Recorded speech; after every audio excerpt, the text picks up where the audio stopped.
This is a special geopolitical and economic report on a defining structural shift in North American trade dynamics.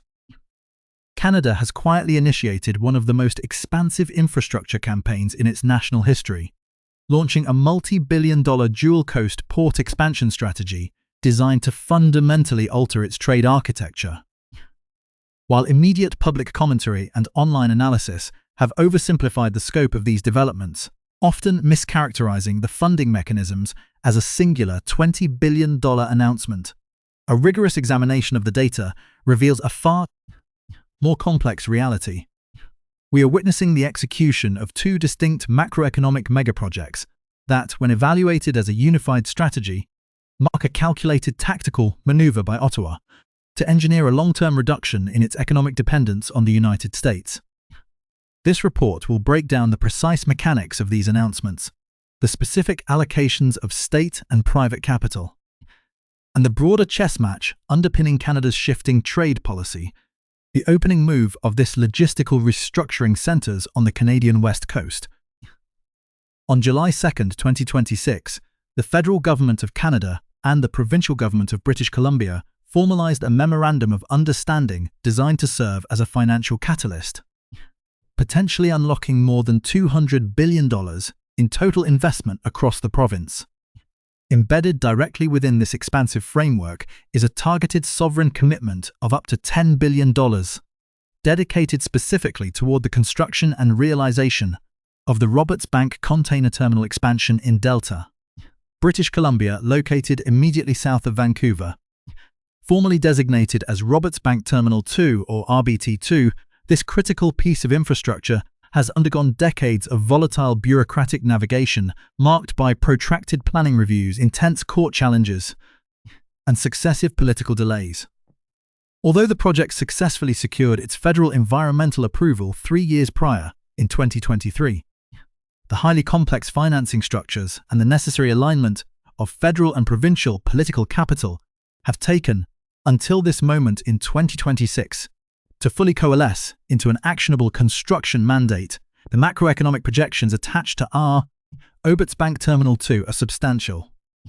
Prime Minister Mark Carney has stated that this specific infrastructure injection possesses the capacity to unlock nearly $100 billion in incremental trade volume, while injecting approximately $3 billion annually into the Canadian gross domestic product once fully operational.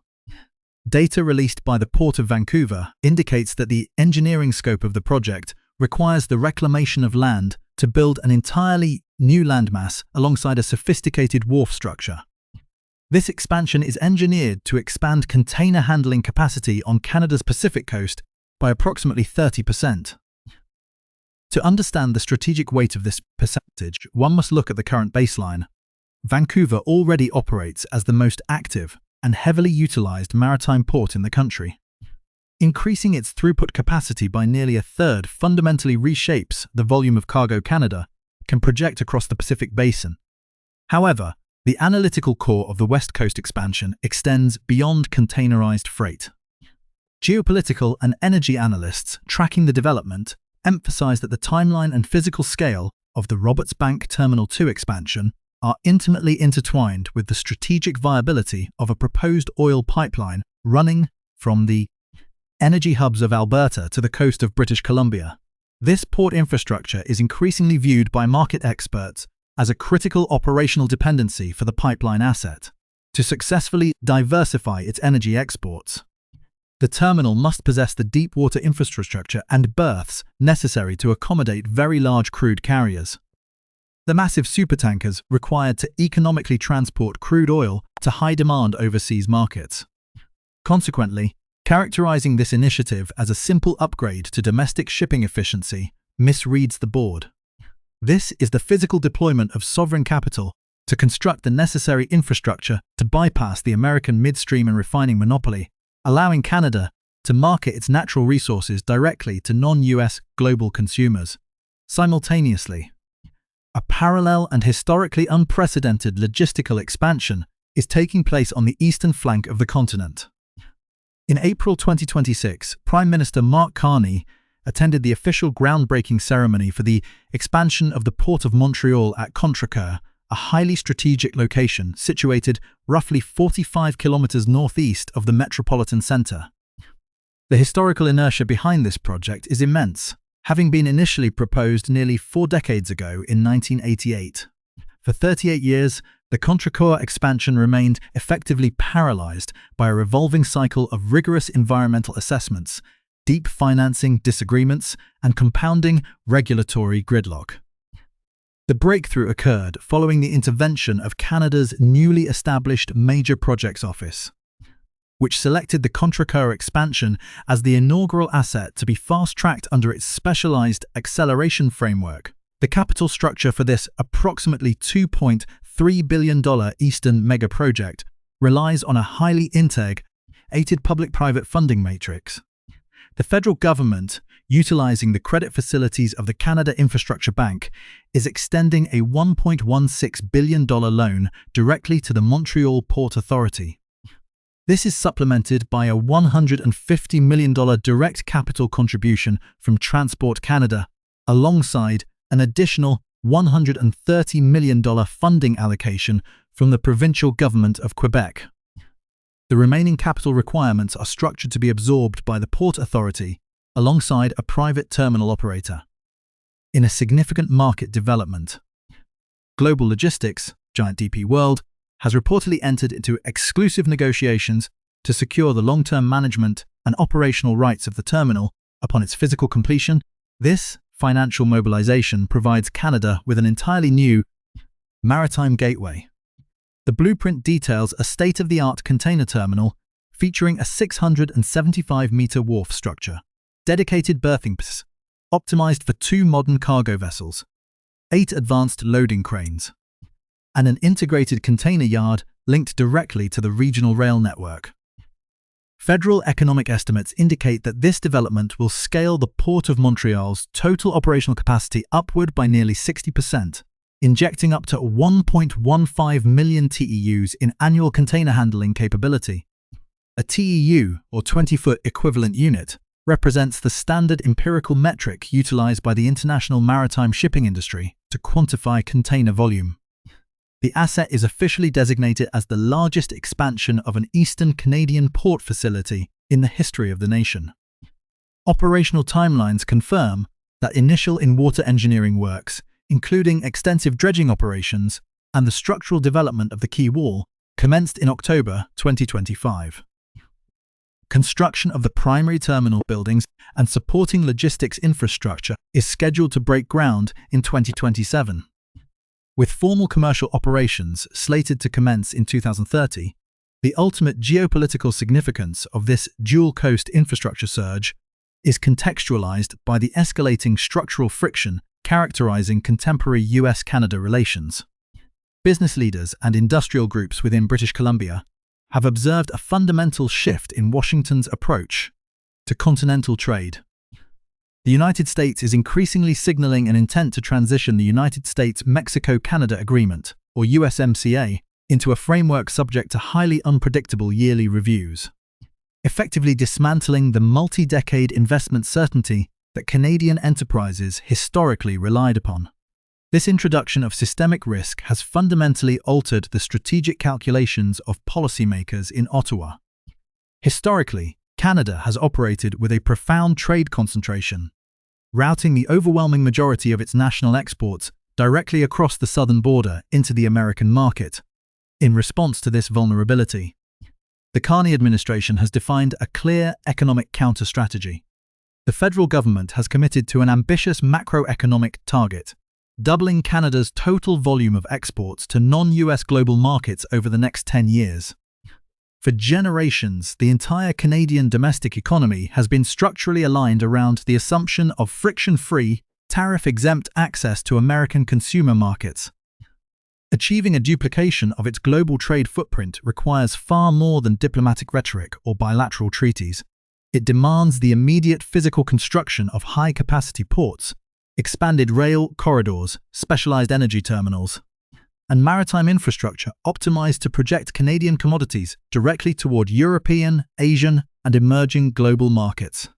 To support this pivot, Ottawa is actively negotiating advanced trade frameworks with India, members of the ASEAN bloc, Thailand, the Philippines, and the Mercosur economic bloc in South America, alongside a separate arrangement with China that officials estimate could yield over $7 billion in new export opportunities. The strategic deployment of capital at Roberts Bank and Contrecoeur represents the physical foundation of this geopolitical reorientation. This brings us to the operational core of these developments, where a granular examination of the data, official directives, and economic micro-indicators reveals the precise mechanics of Canada's broader defensive trade posture. Speaking directly to the structural volatility in the global arena, Prime Minister Mark Carney has adopted highly pragmatic and unvarnished language to frame this infrastructure push, pointing explicitly to the ongoing conflict in the Middle East, Russia's protracted war in Ukraine, and the rapid, unpredictable realignment of global supply chains. Carney has repeatedly argued before business forums that Canada can no longer afford to be a passive observer of external trade shocks. His administration's stated doctrine is that Canada must focus exclusively on macro variables within its sovereign control. In practical terms, this translates to the deliberate engineering of a more self-reliant, resilient national economy insulated by a diversified matrix of international trading partners. The Roberts Bank Terminal 2 and the Contrecoeur expansions are not disconnected local public works. They are the primary physical manifestations of this doctrine. Functioning as a coordinated logistical pincer to dilute America's monopsony power over Canadian exports, the employment metrics and localized economic data attached to these projects illustrate the scale of the state-directed mobilization. The Contrecoeur expansion near Montreal is projected by federal labor economists to directly support approximately 4,000 high-wage jobs annually throughout its intensive construction phase, with thousands of permanent logistics, maritime, and administrative positions scheduled to be created once the terminal transitions to full commercial operations. To properly calibrate the macroeconomic weight of this expansion, it is necessary to analyze the baseline of the existing infrastructure.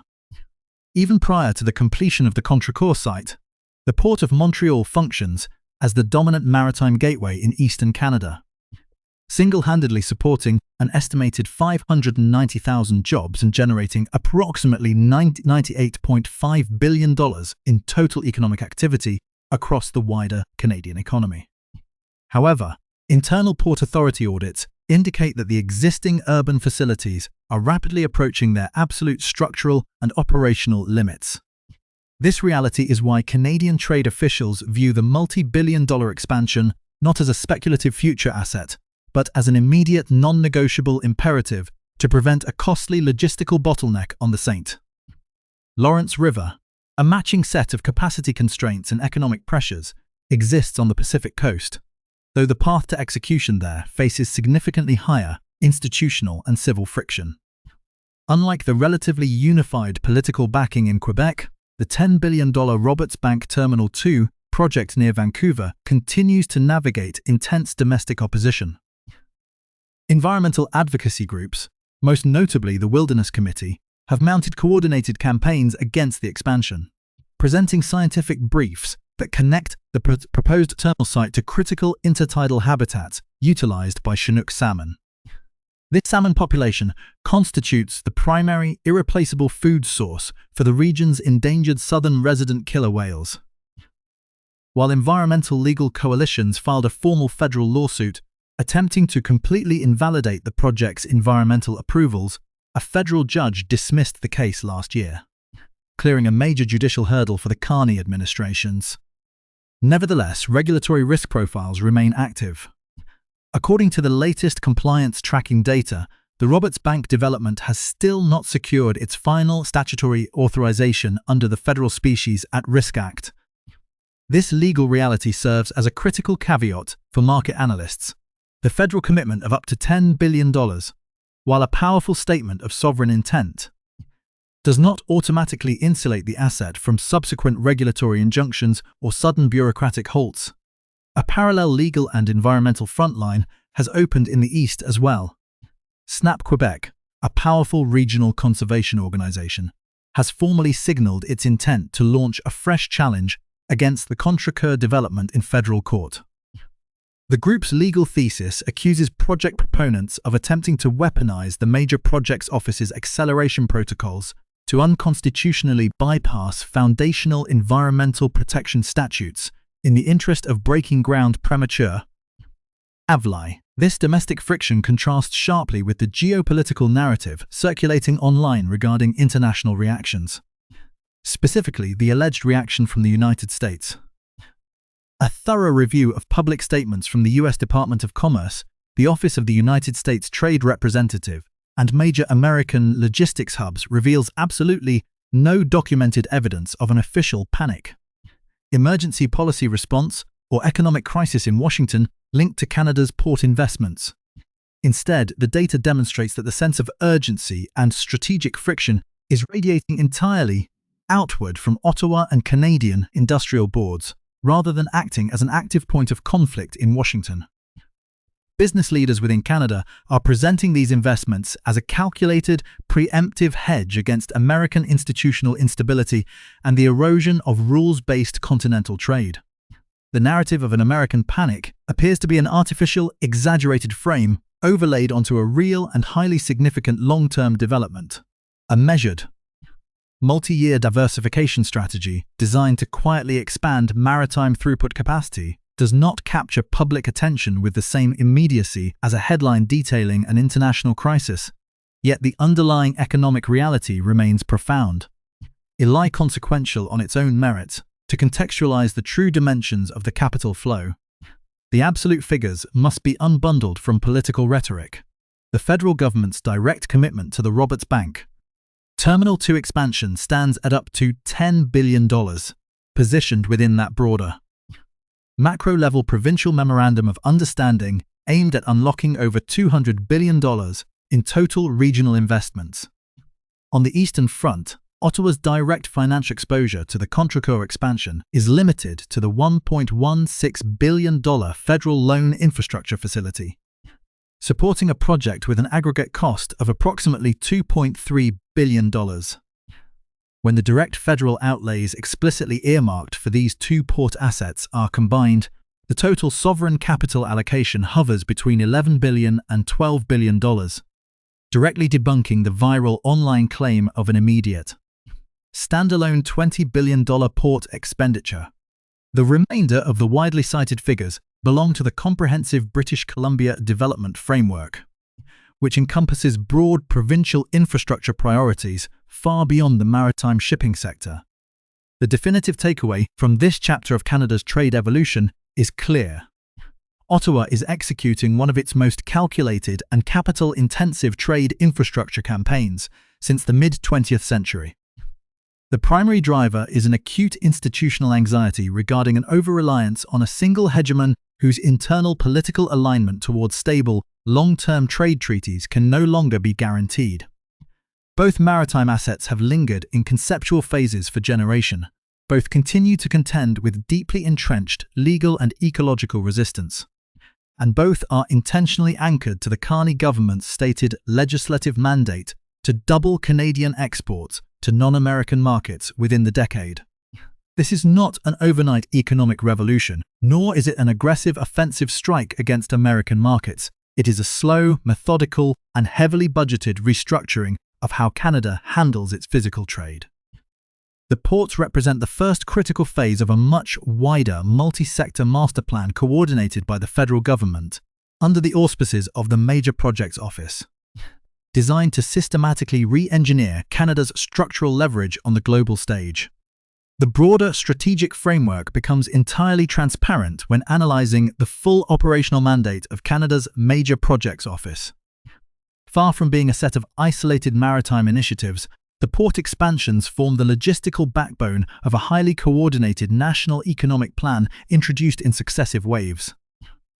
The Major Projects Office was formally established through the Building Canada Act, which successfully passed through Parliament in the spring of 2025. Administratively led by Don Farrell, the former Chief Executive Officer of Trans Mountain, the office was explicitly designed to overhaul Canada's notoriously slow regulatory environment.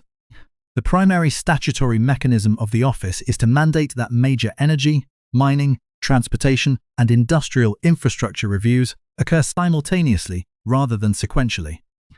The overarching policy goal is to eliminate decades of bureaucratic gridlock and finally transition stalled megaprojects into active construction phases. Prime Minister Carney has defended this aggressive regulatory restructuring by arguing that Canada's traditional economic model, built almost exclusively on friction-free trade with the United States, has transformed into a systemic macroeconomic vulnerability that requires a structural counter-strategy. Data from the Major Projects Office reveals the exact financial and industrial contours of this diversification drive. The initial wave of accelerated projects, formalized in September 2025, represented approximately $60 billion in planned capital investment. This initial package included the physical expansion of LNG Canada in British Columbia, the Port of Montreal project at Contrecoeur, targeted sovereign credit support for small modular nuclear reactors in Ontario, and 2 large-scale mining developments situated in Saskatchewan and British Columbia. This was rapidly followed in November 2025 by a second wave of infrastructure acceleration, consisting of 7 additional projects valued at a combined $56 billion. Taken together, these initial waves represent a massive $116 billion infrastructure pipeline. The specific sectors chosen for fast-tracking expose exactly where Canada is attempting to build global economic leverage and industrial autonomy. The single largest capital asset within this second wave is the Kinnies LISIMS LNG development, a massive proposed liquefied natural gas export terminal located on Princess Royal Island in northern British Columbia, positioned strategically near the Alaskan border. Backed officially by the Nisga'a Nation, the construction of the terminal facility carries an estimated capital cost of approximately $10 billion. However, the asset is operationally dependent on the construction of the Prince Rupert gas transmission pipeline, which commands an additional $12 billion